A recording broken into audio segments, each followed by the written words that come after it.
Hello. तो क्या हाल है आप सबके? आई होप अच्छे होंगे।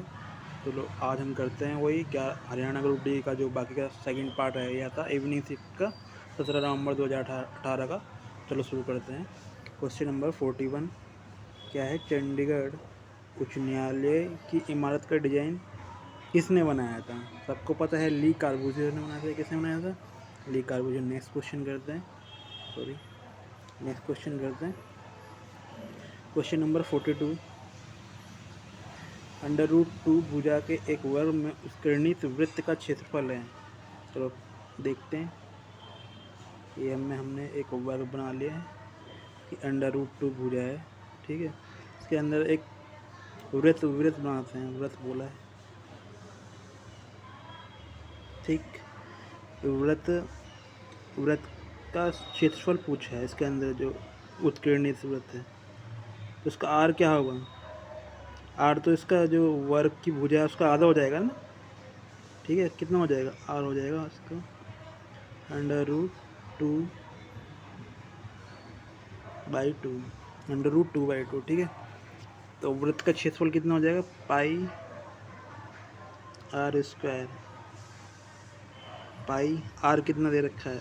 आर ये आया है √2/2। इसको स्क्वायर करते हैं, कितना हो जाएगा? 2/4, यानी कि हो जाएगा पाई/2। पाई/2 कहाँ पे? ये रहा। पाई/2 है आपका ऑप्शन डी में। पाई/2 सेंटीमीटर स्क्वायर, ठीक है। ये आपका राइट आंसर होगा। नेक्स्ट क्वेश्चन करते हैं। क्वेश्चन नंबर 43 देश में पुरातात्विक खोज दर्शाती है कि हरियाणा मौर्य साम्राज्य का भाग था। कहाँ पर हुई पुरातात्विक खोज दर्शाती है कि हरियाणा मौर्य साम्राज्य का भाग था? बताइए। सारनाथ में, सिलोन में, सुग में या कुरुक्षेत्र में? तो आपका राइट आंसर है ऑप्शन सी, सुग। सुग में जो खोज हुई थी पुरातात्विक, उससे हमें मौर्य साम्राज्य के बहुत से साक्ष्य मिले हैं, ठीक है। सुग कहाँ पे?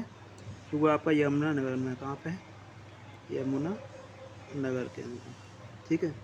तो नेक्स्ट क्वेश्चन करते हैं। क्वेश्चन नंबर 44 हरियाणा की विधानसभा संविधान की डैश अनुसूची में शामिल विषयों पर कानून बनाती है। आप सबको पता होगा अनुसूची जो 7 होती है उसमें 3 तरह के सॉरी विषय दिए गए हैं। तो राज्य सूची के विषय दिए गए हैं, राज्य सूची के विषय दिए गए हैं। दूसरा दिया गया है आपका संघ सूची के विषय दिए गए हैं।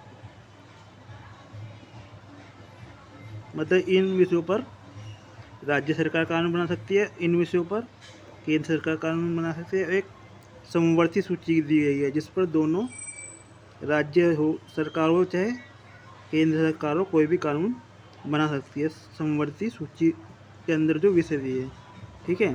तो आपका राइट आंसर ए हो जाएगा, 7वीं अनुसूची, ठीक है।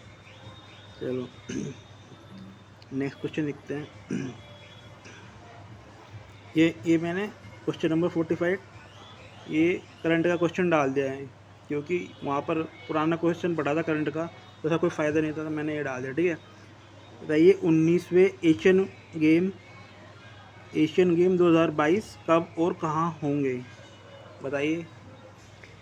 आपका उत्तर मैंने डायरेक्ट डाल दिया है 23 सितंबर से 8 अक्टूबर 2023। देखिए एशियन खेल तो 2022 के, लेकिन 2022 में कोविड के कारण ये हुए नहीं थे, ठीक है। तो अभी ये 2023 में होंगे, 23 सितंबर से लेके 8 अक्टूबर 2023 तक। स्थान आप ये होगा हांगझोउ चीन के अंदर। तो आदर्श वाक्य या मोटो देगा हार्ट टू हार्ट @फ्यूचर, ठीक है। चलो नेक्स्ट क्वेश्चन देखते हैं। क्वेश्चन नंबर 46 अगर मस्तिष्क डैश के लिए विशेषज्ञ है, मतलब अगर मस्तिष्क में अनुष्ठ कार्य क्या होता है ये पूछ रहा है। सुनने के लिए विशेष रूप से तो नहीं है, ये भी नहीं होगा। घ्राण सूंघने के लिए भी विशेष कार्य नहीं है। दूगने देखने के लिए भी अगर मस्तिष्क का कोई विशेष कार्य का नहीं है। अगर मस्तिष्क का एक सीधी रेखा में चलने के लिए एक विशेष महत्व है, ये इसका विशेषज्ञ है, ठीक है। आपका राइट आंसर ऑप्शन डी हो जाएगा। नेक्स्ट क्वेश्चन देखते हैं। तो नेक्स्ट क्वेश्चन देखते हैं।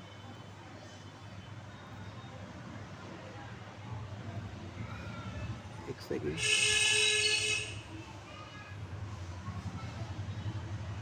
क्वेश्चन नंबर 47, कोशिका द्रव्य नर बंध्यता के संदर्भ में निम्नलिखित में से कौन सा कथन सत्य है। देखिए आपको कुछ समझ में नहीं आया होगा बहुत से बच्चों को। ये क्या है, ये साइटोप्लाज्मिक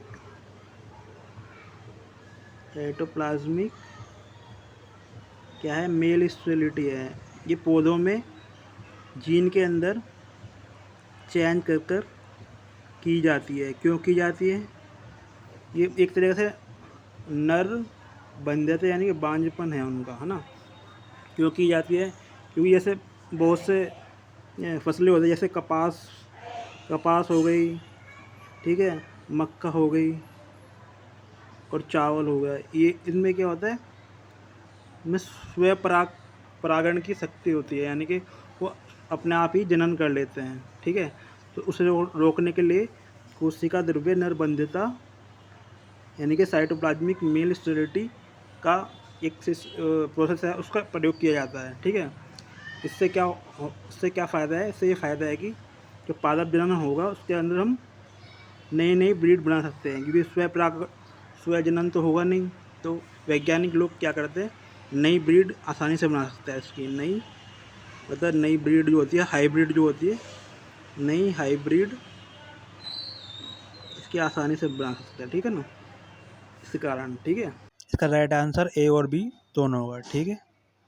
क्वेश्चन नंबर 48 है आपका, समीकरण 4√5x² + 3x - 2√5 = 0 के हल। ये आपको फैक्टर निकालने हैं इसके, आपको पता ही होगा कैसे निकालते हैं। पहले हम जो इसकी फर्स्ट टर्म होते हैं और ये लास्ट टर्म होती है उसको मल्टीप्लाई करके देखते हैं, ठीक है। चलो करते हैं, इधर कर लेते हैं। 4√5x² मल्टीप्लाई -2√5 कितना आ जाएगा, ये आ जाएगा आपका -40x²। अब हम इसके फैक्टर करते हैं 2, ताकि ये जोड़ने या घटाने पर आपका ये वाला जो है +3x आ जाए, ठीक है ना। ये +3x आना चाहिए। तो हम इसका फैक्टर करते हैं 2, तो हम कर देते हैं 8x प्लस का ले लेते हैं, ठीक है, और 5x माइनस कर लेते हैं, ठीक है। अब आ जाएगा ये प्लस का 3x, अगर हम उसको जोड़ेंगे आपस में 8x - 5x को, ठीक है, प्लस का 3x आ जाएगा। इसके यानी कि 2 फैक्टर में पता चल के 8x और -5x, ठीक है ना। चलो करते हैं इसको, थोड़ा सा में डाल लेते हैं, ठीक है। तो 4√5x² + 8x - 5x - 2√5 = 0, ठीक है। यहाँ से क्या कॉमन ले लेंगे, यहाँ से हम कॉमन ले लेंगे 4x, ठीक है। क्या बचा अंदर, √5x + 2, ठीक है। इधर से माइनस में कॉमन ले लेंगे, तो इधर माइनस में √5 कॉमन में ले लेते हैं, चलो ठीक है। तो ये जो 5 है, तो √5 × √5 ये क्या होता है, 5 ही होता है ना। तो हमने इसमें 5 कॉमन, √5 कॉमन ले लिया, इधर से क्या बचा, प्लस का √5x बचा ना, और अंदर क्या बचा, -2। मतलब ये जो होती है ये हमें सेम लानी पड़ती है, प्लस का, ठीक है। चलो तो एक तो फैक्टर आपका ये आ गया 4x - √5 = 0, दूसरा आ गया √5x + 2 = 0। इसको निकालते इधर, x = √5/4 और इधर से x = -2/√5। तो आपका ये कहाँ पे, ये आपका है option C is the right answer. ठीक है, चलो नेक्स्ट क्वेश्चन करते हैं। क्वेश्चन नंबर 49, राष्ट्रवाद के संदर्भ में निम्नलिखित कथनों पर विचार कीजिए और सही चुनें। ठीक है, राष्ट्रवाद, ठीक है, इसमें समेकन या एकीकरण की प्रक्रिया द्वारा नए राज्य बनाए जा सकते हैं। बिल्कुल सही है, राष्ट्रवाद के अंदर बनाए जा सकते हैं। इसमें एकात्मकता या संघवाद बहुत सारे नए राज्यों में टूट सकता है, ये भी सही है। जब राष्ट्रवाद आएगा तो एकात्मकता और संघवाद तो बहुत सारे खंडों में टूट जाएगा। ठीक है, नए राज्यों में टूट जाएगा, तो इसका राइट आंसर होगा सी, दोनों सत्य है। ठीक है, चलो नेक्स्ट क्वेश्चन देखते हैं। ये भी मैंने करंट क्वेश्चन डाला, क्योंकि उसके अंदर करंट का 2018 का था, मैंने 2023 का डाल दिया। ठीक है ना, अच्छा क्वेश्चन है, बढ़िया क्वेश्चन है। देखिए, अंतर्राष्ट्रीय सांख्यिकी पुरस्कार 2023, जिसे हम गणित का नोबेल पुरस्कार भी कहते हैं, किस भारतीय अमेरिकी गणितज्ञ और सांख्यिकीविद को मिला है? बहुत इंपॉर्टेंट क्वेश्चन है मेरे हिसाब से। तो इसका उत्तर है CR राव। ठीक है, तो नेक्स्ट क्वेश्चन देखते हैं। ये बहुत कई बार पूछा जा चुका क्वेश्चन है ये वाला।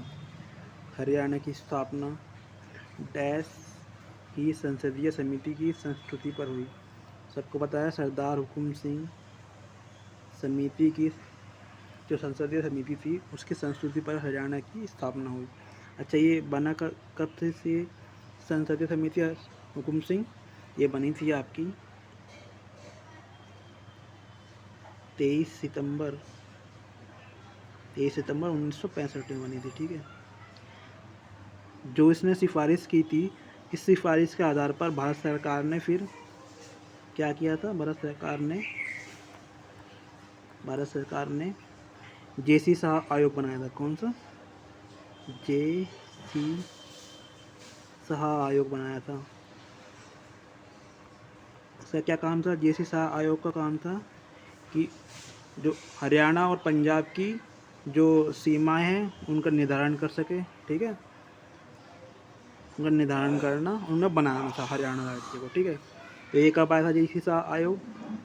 ये आया था आपका 23 अप्रैल। ये आया था 23 अप्रैल 1966 को। कब आया? 23 अप्रैल 1966 को आया था। ठीक है, इसने अपनी रिपोर्ट कब प्रस्तुत की थी? रिपोर्ट इसने प्रस्तुत की थी, अपनी रिपोर्ट प्रस्तुत की थी, JC शाह आयोग की बात हो रही है अब।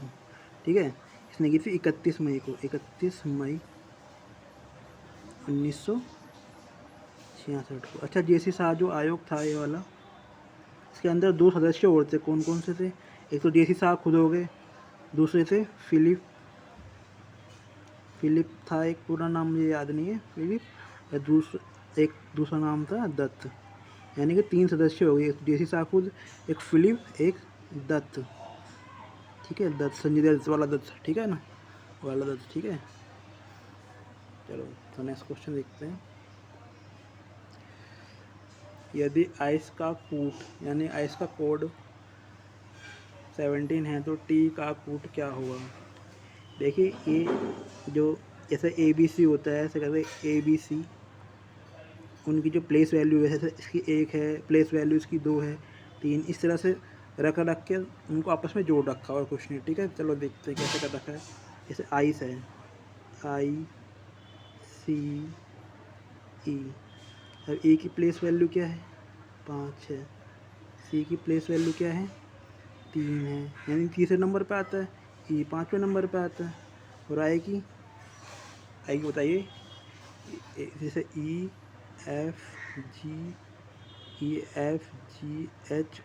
तो ये कौन से नंबर पे आ गया? छठे, 7वें, 8वें, 9वें, ये 9वें नंबर पे आ गया। ठीक है, आई टोटल इसका कितना हो जाएगा? सम 9 3 12 5 17, यानी कि 17, यानी कि जो दे रखा है, यानी कि हम सही कोड बना रहे हैं। तो ऐसे MT का बना लेंगे, इससे पता चल जाएगा। TEA, देखिए ए का क्या होता है? ए तो पहले स्थान पर आता है, E 5वें स्थान पे आता है। ठीक है, और T, ये T आपका 20 स्थान पर आता है, 20वें स्थान पर। ठीक है ना, ठीक है। इसका कितना टोटल कितना हो जाएगा इसमें 20 5 25 और 26। तो राइट आंसर क्या हो जाएगा ऑप्शन सी 26। ठीक है। नेक्स्ट क्वेश्चन देखते हैं।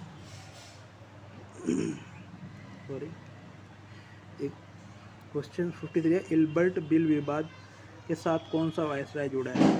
देखिए जो इल्बर्ट बिल था ये 1883 में आया था। इसे किसने पेश किया था, वायसराय लॉर्ड रिपन ने पेश किया था। इसमें था क्या एक्चुअली में, जो हमारे जो वरिष्ठ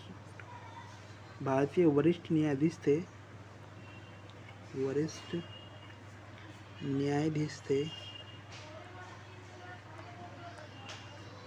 इन्हें मतलब जो यूरोपीय अधिकारी थे ना, यूरोपियन जो अपराधी थे, यूरोपियन अपराधियों के जो मामले थे, कोर्ट केस थे ना, उनको सुनवाई करने की इसमें मतलब मांग की गई थी, ताकि भारतीय वरिष्ठ न्यायाधीश इनके जो यूरोपियन अपराधी हैं उनके केस की सुनवाई कर सके, यूरोपियन अपराधियों के केस की सुनवाई कर सके। ये था इस बिल में। ठीक है। लॉर्ड रिपन ने इसको पेश किया था ना। भारतीय वरिष्ठ न्यायाधीशों द्वारा यूरोपियन अपराधियों के केस की सुनवाई करना। ठीक है। इस बिल के अंदर ये था। ठीक है। और नेक्स्ट क्वेश्चन देखते हैं। ये सीरीज़ थी आपकी 8 थी, 4 थी, 12, 6, 18, 9। अभी यहाँ पे पूछा जाता है ये। ठीक है ना। तो आपका ये इसका आगे ये सही सीरीज है। ठीक है ना। ये 8 का हाफ कर रखा है, इधर 3 मल्टीप्लाई कर रखा है, इधर फिर हाफ कर रखा है, इधर फिर 3 मल्टीप्लाई कर रखा है, इधर फिर हाफ कर रखा है, इधर फिर 3 मल्टीप्लाई कर रखा है, यानी कि 27 इसका आंसर होगा। ऑप्शन सी इसका राइट आंसर होगा। ठीक है। नेक्स्ट क्वेश्चन देखते हैं। क्वेश्चन नंबर 55 है, सुल्तानपुर पिक्षी विहार डैश जिले में स्थित है। कहाँ पे स्थित है, सबको पता है, गुरुग्राम में स्थित है। ठीक है। तो नेक्स्ट क्वेश्चन देखते हैं। नीचे कुछ ताज़े पानी के जल निकाय दिए हैं, इनमें अधिकतम से न्यूनतम जल की मात्रा में व्यवस्थित कीजिए। यानी कि सबसे ज़्यादा जल कहाँ पाया जाता है, उससे कम कहाँ पाया जाता है, उससे कम कहाँ पाया जाता है। ठीक है भाई। सबसे ज़्यादा जल आइस कैप में ही मिलता है, यानी कि जो ग्लेशियर होते हैं ना, बर्फ़ के बड़े बड़े पहाड़ होते हैं, सबसे ज़्यादा जल इसमें ही होता है, आइस कैप में ही होता है। ठीक है। आइस कैप में। फिर उससे कम होता है भूमि के अंदर, जैसे भूमजल बोलते हैं। ठीक है ना। फिर उससे कम होता है नदी में। तो ये ऑलरेडी पहले से ही सही क्रम में दिए हुए हैं, अधिकतम से न्यूनतम क्रम में। ठीक है, पहले से ही। ठीक है। नेक्स्ट क्वेश्चन देखते हैं। हर्षवर्धन द्वारा शासित थानेसर के आसपास का क्षेत्र क्या कहलाता है, सबको पता है, कुरुक्षेत्र कहलाता है। ठीक है। Next question. हरियाणा भारत में डैश सर्वाधिक जनसंख्या वाला राज्य है, मतलब कौन से नंबर का राज्य है सर्वाधिक जनसंख्या में, हरियाणा पूछा है, बताइए। 17वां है, 18वां, 15वां, 14वां। तो ये है 18वां। ठीक है। ये है 18वां। ठीक है। Option B. ठीक है। नेक्स्ट क्वेश्चन देखते हैं। 12वें हरियाणा राज्य विधानसभा चुनाव डैश के दौरान हुए थे, कब हुए थे, ये जो अभी 2019 में हुए थे, यही 12वें थे, है ना। 11वें कब हुए थे, 11वें फिर 2014 में हुए थे, कब हुए थे, 2014 में। और 13वें कब होंगे, 13वें आपको पता है 2024 में होंगे, 13वें होंगे 2024 में। ठीक है। नेक्स्ट क्वेश्चन देखते हैं। सन 1930 तक कांग्रेस ने हिंदुस्तानी को राष्ट्रभाषा के रूप में स्वीकार कर लिया था। हिंदुस्तानी भाषा किन किन भाषा का मिश्रण थी, बताइए। आपका राइट आंसर मैं बता देता हूँ डायरेक्ट ही, हिंदी और उर्दू का मिश्रण थी ये हिंदुस्तानी जो भाषा, जिसे कांग्रेस ने राष्ट्रभाषा अपना ली थी 1930 में। ठीक है। राइट आंसर आपका बी होगा। नेक्स्ट क्वेश्चन देखते हैं, क्वेश्चन नंबर 61। निम्नलिखित में से किस पर्वतीय श्रेणी में दोडा बेटा चोटी स्थित है? देखिए दोडा बेटा जो चोटी है ये नीलगिरी की पहाड़ियों में स्थित है। कहाँ पर? आपका आंसर है नीलगिरी की पहाड़ियाँ। चलिए नीलगिरी की पहाड़ियाँ कहाँ पर पड़ती है? ये पड़ती है आपकी तमिलनाडु, थोड़ी सी कर्नाटक में पड़ती है। तमिलनाडु, कर्नाटक और केरल के जंक्शन पर पड़ती है ना। केरल के एक तरह से ट्राई जंक्शन जो होता है ना, के ट्राई जंक्शन पर पड़ती है। ठीक है। अच्छा इसको एक और चीज़ बोलते हैं, इसको नीलगिरी पहाड़ियों को बोलते हैं पूर्वी और पश्चिमी घाट का मिलन स्थल भी बोलते हैं। पूर्वी और, ये क्वेश्चन आ चुके हैं जो मैं बता रहा हूँ आपको, पूर्वी और पश्चिमी घाट का मिलन स्थल। ठीक है, ठीक है। अच्छा ये करडामम और ये जो अन्नामलाई पहाड़ियाँ ये कहाँ पे पड़ती है? ये आप पड़ती है केरल में। कहाँ पे पड़ती है? केरल में। ठीक है। और केरल की सबसे ऊंची चोटी जो जिसे दक्षिणी भारत की सबसे ऊंची चोटी है वो कौन सी है? उसका नाम है, आपको मैंने पहले भी करवाया क्वेश्चन, उसका नाम है एनीमुडी, अनाई मूडी। ये प्रायद्वीपीय भारत की है, दक्षिण भारत की सबसे ऊंची चोटी है ना। क्या है? सबसे ऊंची चोटी, सबसे ऊंची चोटी है, सबसे ऊंची चोटी है। ठीक है। और ये जो नल्ला मल्ला की पहाड़ है ये कहाँ पड़ती है? ये आपकी आंध्र प्रदेश और तेलंगाना में। ठीक है, ठीक है। चलो नेक्स्ट क्वेश्चन देखते हैं। हरियाणा राज्य की सीमा डैश राज्यों से लगती है? सबको पता है 4 राज्यों से लगती है। कौन कौन से? पूर्व में आपका उत्तर प्रदेश हो गया पूर्व में, और उत्तर में क्या हो गया? उत्तर में आपका पंजाब हो गया, पंजाब और हिमाचल। ठीक है, हिमाचल प्रदेश। और दक्षिण पश्चिम में क्या हो गया? राजस्थान। ये 4 राज्य ही हैं। ठीक है, नेक्स्ट क्वेश्चन करते हैं। Question number 63। उस द्रव उत्तक का नाम बताएं जो रक्त के समान किंतु रंगहीन है और उसमें प्रोटीन भी कम होता है। तो आपका राइट आंसर क्या होगा बताइए? राइट आंसर होगा लस्सी का। ठीक है, नेक्स्ट क्वेश्चन देखते हैं।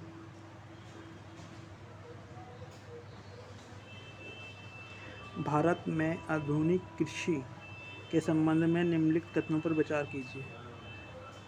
बताइए। चलो ऑप्शन ए देखते हैं। इसकी वजह से 1950 में कृषि उत्पादन में हरित क्रांति आई थी। देखिए हरित क्रांति कब आई थी? ये आई थी 1965 में। कब आई थी? 1965 में। तो ये तो गलत हो गया, 1950 बता रहा है। ठीक है, तो ये तो गलत है। ठीक है, 1965 में आई थी। अच्छा हरित क्रांति के जनक कौन माने जाते हैं भारत के अंदर? ये जनक माने जाते हैं, जनक कौन है? MS स्वामीनाथन। कौन है? स्वामीनाथन। अच्छा विश्व में हरित क्रांति के जनक कौन है? इधर लिख देता हूँ। विश्व में हरित क्रांति के जनक हैं, विश्व में हरित क्रांति के जनक कौन है? ये है नॉर्मन बोरलॉग। कौन? Norman Borlaug. ये विश्व में है और भारत में MS स्वामीनाथन है। ठीक है, अच्छा तो ये पहले तो गलत हो गया। दूसरा इसने गेहूं के बीज के उच्च उत्पादक किस्में ही केवल दिए, ये तो गलत है भाई। कुछ भी दिए, बेकार भी दिए, जो आधुनिक कृषि है इसने। ठीक है, अब देखते हैं ऑप्शन सी। पंजाब, हरियाणा और पश्चिमी उत्तर प्रदेश के किसानों ने सबसे पहले भारत में आधुनिक कृषि के तरीकों का प्रयोग किया। बिल्कुल ठीक है, ये सबसे पहले जो आधुनिक कृषि के तरीके आए थे 1965 के आसपास, उसमें पंजाब, हरियाणा और पश्चिमी उत्तर प्रदेश अग्रणी थे। ठीक है ना। ये HYV बीज है जो हाई यील्डिंग वैरायटी होती है, यानी कि उच्च उत्पादन देने वाली जो वैरायटी होती है उन बीजों को बोलते हैं HYV बीज। ठीक है, HYV बीजों को अत्यधिक जल, रासायनिक उर्वरकों और कीटनाशकों की ज़रूरत होती है। बिल्कुल सही। तो आपका केवल C और D सही होगा, बाकी A B नहीं होगा। ठीक है, चलो नेक्स्ट क्वेश्चन देखते हैं। Question number 65। बू अली शाह कलंदर एक सूफी संत थे, सबको पता है। कहाँ इसकी इनकी मज़ार कहाँ पे? पानीपत में। कहाँ पे? पानीपत में। तो नेक्स्ट क्वेश्चन देखते हैं। बाघ और फुलकारी का संयोजन क्या कहलाता है? टोपी, बाघ, लूर या चोप? इसका राइट आंसर है ऑप्शन डी, चोप। ठीक है। Question number 67।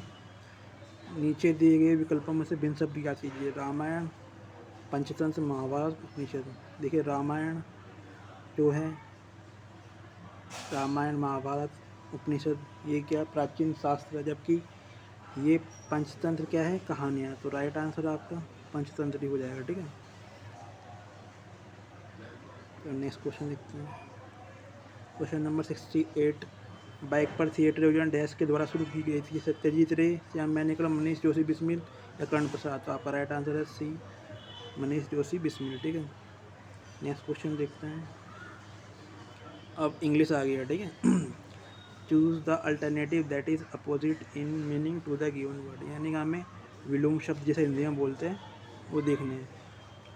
लेकिन उसके लिए पहले हमें तो जो चीज़ दे रखी होगी, उस वर्ड दिया होगा, उसका मीनिंग तो पता होना चाहिए हिंदी में। जैसे आपको नहीं पता है प्लेन री का मतलब, तो आप क्या निकालेंगे? तुक्का लगाओगे। तो ये तो सही नहीं है। प्लेन री का मतलब होता है पूर्ण, पूर्ण या विस्तृत, मतलब फैला हुआ। ठीक है, तो इसका राइट आंसर क्या होगा? मिसलीड माने तो धोखा देना होता है। ठीक है, रेस्ट्रिक्टेड माने बाधित होता है, ये हो सकता है, हो सकता है। चलो देखते हैं। कंप्लीट माने तो पूरा होता है। मिस्टर माने रहस्यमयी होता है, ये रहस्यमयी, तो ये भी नहीं होगा। तो क्या होगा इसका राइट आंसर? बी होगा, यानी कि विस्तृत का क्या होगा? बाधित, पूर्ण का, है ना। ठीक है, राइट आंसर आपका बी है। नेक्स्ट क्वेश्चन देखते हैं। सॉरी, नेक्स्ट क्वेश्चन है क्वेश्चन नंबर 70। पेरिलस, पेरिलस का अपोजिट हमें छांटना है इसमें से। बताइए, पेरिलस का मतलब पता होना चाहिए आपको, क्या होता है? संकटपूर्ण। क्या होता है? संकटपूर्ण स्थिति। ठीक है। फाइन माने क्या होता है? फाइन माने ठीक भी होता है, फाइन माने जुर्माना भी होता है। डेलिकेट माने क्या होता है? नाजुक। क्या होता है? नाजुक। ठीक है। हेल्दी माने स्वस्थ होता है, सबको पता है। सेफ माने सुरक्षित होता है। तो संकटपूर्ण का अपोजिट क्या होगा? सेफ यानी सुरक्षित। राइट आंसर आपका डी होगा। Next question. Use the appropriate word models, हमें इसमें फिल इन द ब्लैंक्स में डालना है। ठीक है। You dash have return to him yesterday. देखो हमें क्वेश्चन में देख लेना है पहले कि कौन से टेंस में। यस्टरडे की बात कर रहे हैं तो विल का मतलब तो आएगा ही नहीं, ये तो फ्यूचर के लिए होता है। नीड के साथ भी हैव का प्रयोग नहीं होता है। ठीक है। डेयर का प्रयोग भी नहीं होगा, क्योंकि सेंस नहीं बैठेगा। You dare have return to him. ठीक है, तो क्या आएगा? आउट टू आ जाएगा। इसका मतलब क्या हो जाएगा? You ought to have, you ought to have, you ought to have return to him yesterday, यानी कि तुम्हें उसे कल ही लिखना चाहिए था। आउट टू का मतलब चाहिए था, यस्टरडे के लिए आ रहा है। ठीक है, तो नेक्स्ट क्वेश्चन देखते हैं। Question number 72। If you dash see him give him my regards. ठीक है ना, चलो देखते हैं। इफ़ यू मस्ट देखते हैं क्या हुआ, मस्ट डालते हैं, सही रहेगा। If you must see him, क्या यदि तुम उसे अवश्य देखोगे, सॉरी, तो ये तो सेट नहीं बैठने का इसमें।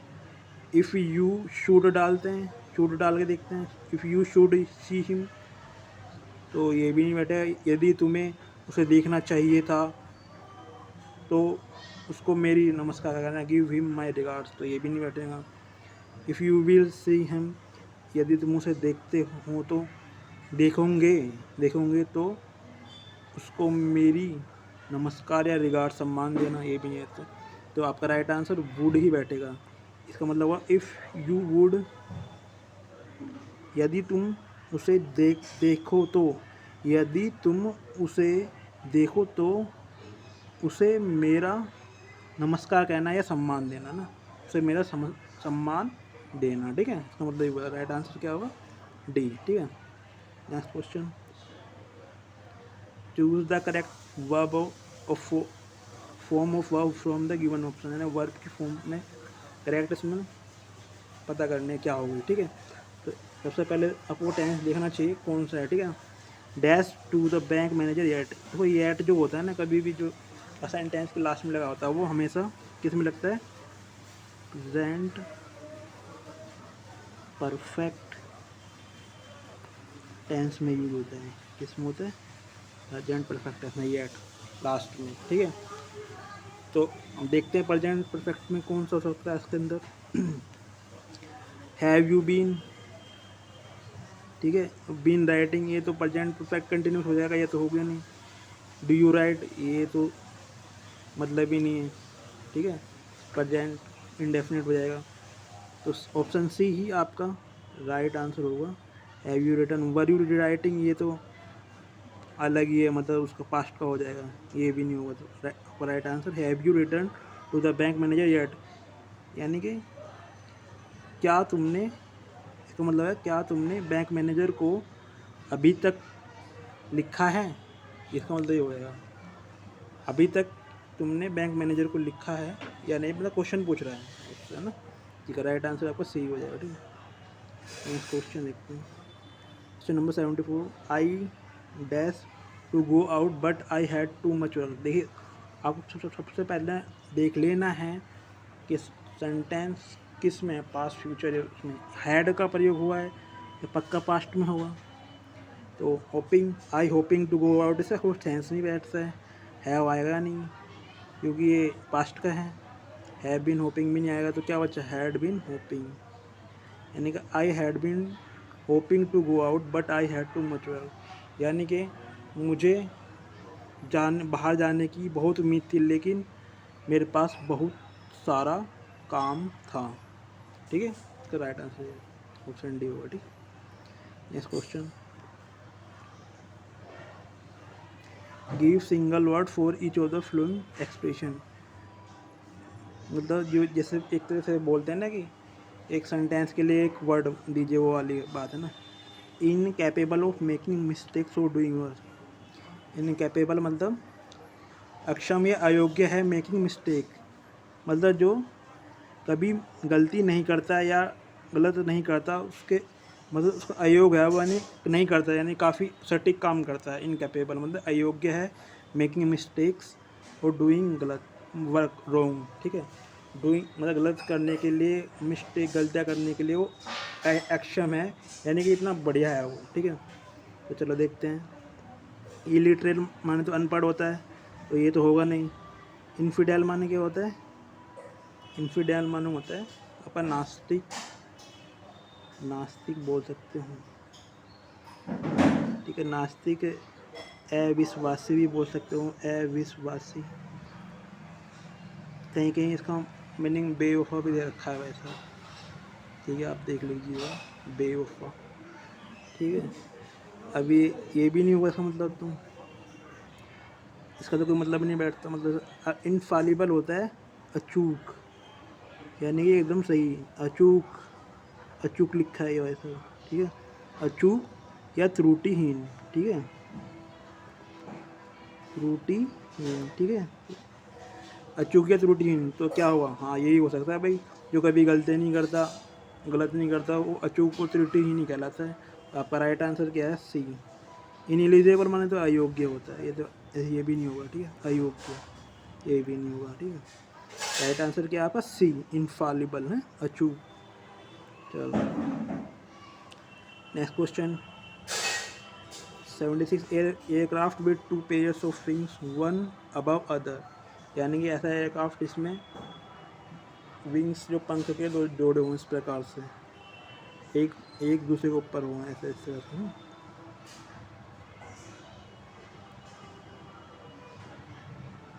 ठीक है, वो पूछा है। तो सीधे सीधे सबको पता है बाई प्लेन होता है, बायोग्राफी का कोई मतलब नहीं, जीव नहीं होता है, बायोलॉजी तो जीव विज्ञान होता है, बायोपिक माने दी आत्मकथा ही होता है, तो बाई प्लेन ही होगा इसका राइट आंसर। ठीक है, नेक्स्ट क्वेश्चन देखते हैं। Fill in the blanks with correct option.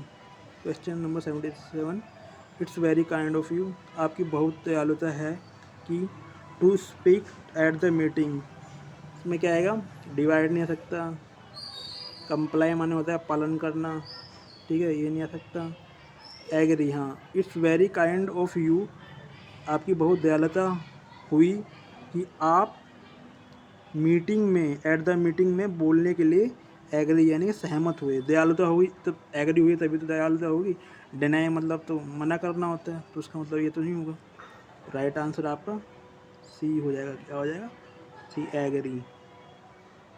ठीक है, नेक्स्ट क्वेश्चन देखते हैं। आप प्रैक्टिस कर लेते तो आपको भी आ जाएगा, प्रैक्टिस करना चाहिए बस आपको, ऐसी कोई बड़ी बात नहीं है। Question number 78, the battalion operating from mountain must able to, मतलब जो बटालियन है सेना की, वो पर्वत के ऊपर से, पहाड़ी के ऊपर से ऑपरेट कर रही है, वह किसके योग्य है। टाई विद, इनका कोई सेंस नहीं बैठता इनका, टाई आपका, टाई ऑन का आंसर आपका टाई डाउन होगा। इसका मतलब होता है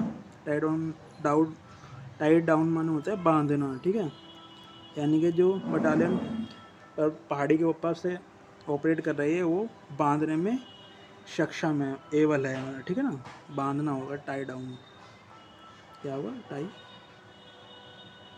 ठीक है, यानी कि आपको वर्ड के मीनिंग पता होना चाहिए बस, आप आराम से कर लोगे, जितनी अच्छी आपकी वोकेबलरी होगी आप उतना अच्छे से ज़्यादा कर लोगे इसे। ठीक है, नेक्स्ट क्वेश्चन देखते हैं।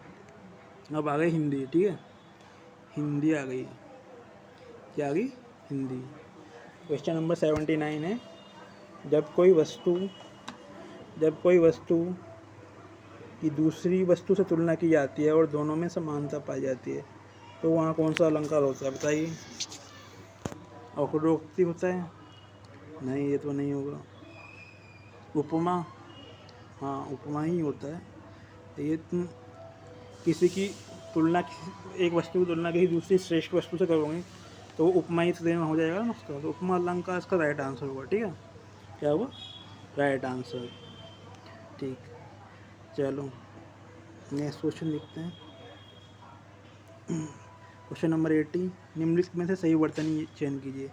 सही वर्तनी आपकी प्रतिक्रिया की यही हो जाएगी। ठीक है, नेक्स्ट क्वेश्चन, क्वेश्चन नंबर 81, जगत प्लस ईस बराबर जगदीश में कौन सी संधि है। देखिए ये तय है, तय दय में बदल गया ना, ठीक, इसका मतलब ये व्यंजन है, व्यंजन में तो बदला है तो व्यंजन ही होगी इसकी व्यंजन संधि। तय दय में बदला है, तो दोनों व्यंजन ही है, ये क्या है, व्यंजन ही है।